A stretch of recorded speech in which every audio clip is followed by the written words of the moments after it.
तो ये उन दिनों की बात है कि जब जावेद साहब स्ट्रगल कर रहे थे।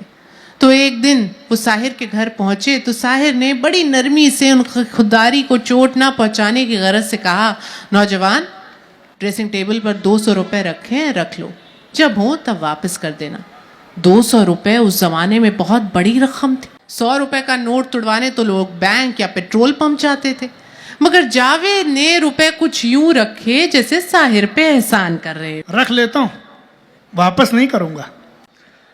वक्त गुजरा, जावेद की मुलाकात सलीम खान से हुई और फिर तो सब जानते हैं कि उन्होंने खूब पैसे कमाए, मगर साहिर के वो 200 रुपये कभी वापस नहीं किए, बल्कि जब भी उनसे मिलते तो उन्हें छेड़ते हुए कहते, साहब आपके वो 200 रुपये मेरे पास हैं, अब वापस कर सकता हूँ, करूँगा नहीं। साहिर भी साहिराना अंदाज में जवाब देते, वो तो बेटा मैं तुझसे निकलवा ही लूँगा। और ये खट्टी मीठी नोकझोंक उन दोनों में हमेशा चलती रही और उनकी दोस्ती भी बदस्तूर कायम रही। ऐसे ही साहिर के एक और दोस्त थे डॉक्टर कपूर, खुद दिल के डॉक्टर थे मगर साहिर, खुद दिल के मरीज थे मगर साहिर के डॉक्टर थे।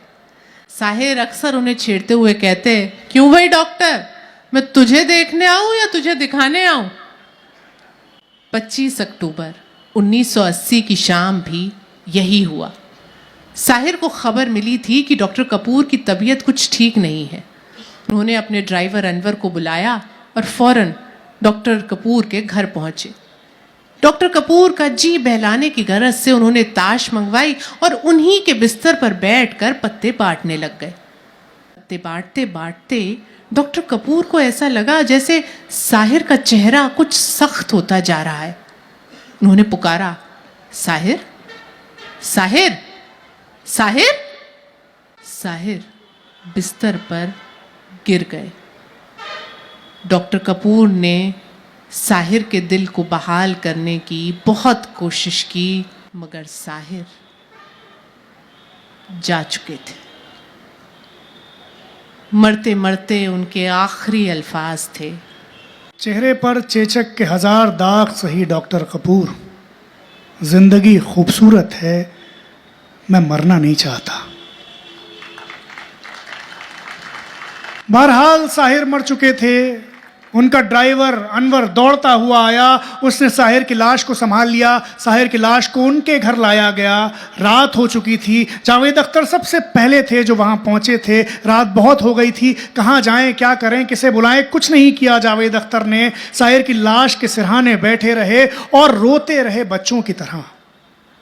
जब सुबह हुई तो एक एक करके लोगों को खबर करना शुरू किया और फिर आना शुरू हुआ लोगों का हुजूम और फिर शुरू हुआ काम। दरवाजा खोल दो, खिड़की बंद कर दो, कुर्सियां लगा दो, चटाई बिछा दो। जिसने जैसा कहा जावेद ने वैसा किया। रोते रहे। साहिर की लाश को कब्रिस्तान लाया गया। एक हुजूम उनके हमराह था।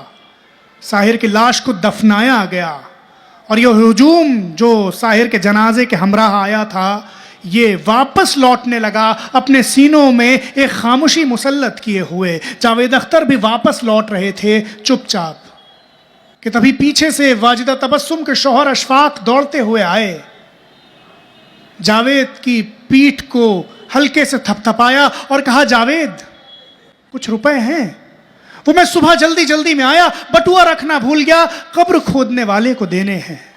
जावेद अख्तर ने पूछा, कितने रुपए? अशफाक ने कहा, 200 रुपए। तड़प गए जावेद अख्तर। अपनी जेब से 200 रुपए निकालकर अशफाक के हाथ में रखे और फूट कर रो पड़े। साहिर साहब, मर के निकलवा लिया आपने 200 रुपए। कल और आएंगे नगमों की खिलती कलियां चुनने वाले, मुझसे बेहतर कहने वाले, तुमसे बेहतर सुनने वाले। कल कोई मुझको याद करे, क्यों कोई मुझको याद करे, मसरूफ जमाना मेरे लिए क्यों वक्त अपना बर्बाद करे। मैं पल दो पल का शायर हूँ, पल दो पल मेरी कहानी है, पल दो पल मेरी हस्ती है, पल दो पल मेरी जवानी है। शुक्रिया हाज़रीन। शुक्रिया। थैंक यू, बहुत शुक्रिया।